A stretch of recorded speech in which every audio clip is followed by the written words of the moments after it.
কোরবানির ঈদের আর মাত্র একদিন বাকি। সারা দেশে জমজমাট পশুর হাট।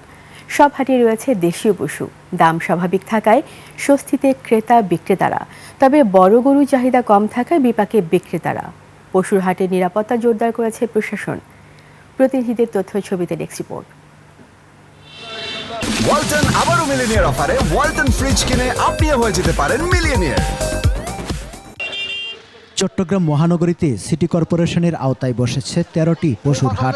সাগরিকা, বিবির হাট ও পোস্তাপাড় স্থায়ী হাট ছাড়াও নগরের বাইরে বিভিন্ন উপজেলায় বসেছে পশুর হাট। সব হাটেই চলছে শেষ সময়ের বেচাকেনা। বড় গরুর চেয়ে ছোট গরুর চাহিদা বেশি বলছেন বিক্রেতারা। মোটামুটি গরুর দাম এখন রিজনেবল আছে। ১,১০,২০ এরকম গরুর চাহিদা একটু বেশি। আর ছোটোর মধ্যে ৭০-৮০ এগুলো। আর বড় গরুর এগুলো এত চাহিদা নেই। অপ্রীতিকর ঘটনা এড়াতে নিরাপত্তা জোরদার করার কথা জানিয়েছে প্রশাসন। আমাদের এবার ৭,৫০০ টাকা করছে, আমরা ৭,৫০০ টাকা নিচ্ছি না, 5% নিচ্ছি। তার মধ্যেও আমরা বড় গরু নেওয়ার ক্ষেত্রে আমরা ডিসকাউন্ট দিচ্ছি। রুটিন টহলের পাশাপাশি আরও কিছু টহল বৃদ্ধি করা হয়েছে এবং ২৪ ঘন্টা আমাদের কমপক্ষে 10টি করে টহল বাইরে টহল পরিচালনা করছে। ময়মনসিংহে প্রায় ২ লাখ চাহিদার বিপরীতে গবাদি পশু রয়েছে ২.৫ লাখ। স্বাদ ও সাধ্যের মধ্যে চলছে বেচাকেনা। আমাদের বাজেটের মধ্যে এখনো আসেনি, দেখি পাই কিনে বাজেটের মধ্যে।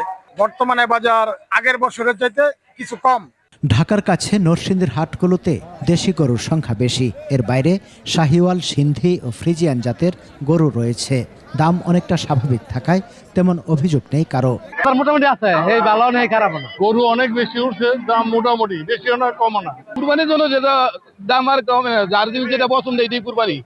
শেষ সময়ে জমজমাট মেহেরপুরের পশুর হাট। বেচাকেনাও হচ্ছে ভালো। দাম নিয়ে রয়েছে ক্রেতা বিক্রেতার মিশ্র প্রতিক্রিয়া। এই গরুটা কিনলাম ১,৫০,০০০ টাকা। এই হাটে পরিবেশ ভালো, বেচা কেনা করেছে তাও ভালো, কিন্তু এই হাটে কোনো রিস্ক নেই। নেত্রকোনায় ১৬২টি হাটে চলছে বেচাকেনা। এবার ১,০৬,০০০ চাহিদার বিপরীতে জেলায় পশু রয়েছে ২৮,০০০ বেশি। অন্য বাজার থেকে এই বাজারে গরু প্রচুর গরু, দামও সীমিত থাকে। এদিকে কয়েকদিনের বৃষ্টিতে বিভিন্ন হাটে ভোগান্তিতে পড়েন ক্রেতা বিক্রেতারা। বৃষ্টিজনিত কারণে হাটের অবস্থা খুব বেহাজাল অবস্থা। সমার ইসলাম, ডেস্ক রিপোর্ট, ২১ টেলিভিশন।